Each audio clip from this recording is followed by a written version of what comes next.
UEFA have announced that over 350,000 tickets for the tournament have already been sold. So it's now the time to really focus on the women's game and give it a boost for a change. Well, joining me to discuss, I'm delighted to say, is Janie Frampton, a former referee for the men's professional game. Janie, just on the Euros later this year, they are actually set, we know already, to break attendance records, already selling more tickets than the 2017 run. What do you reckon actually explains this surge in popularity? Thank you. Good afternoon.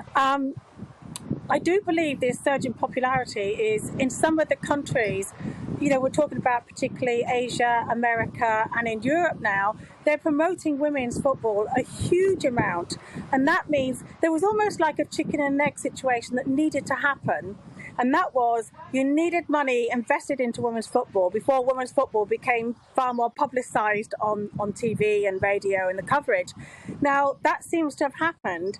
A lot of sponsorship has come in, and it seems that that has now promoted the women's game, which has then encouraged broadcasters to put it on mainstream channels, which has grown participation for sure.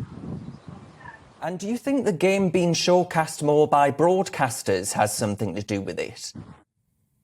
Yes, of course. And I get asked all the time, so what's women's football about? And I say, well, do you know what? Watch it and then come back to me with that question.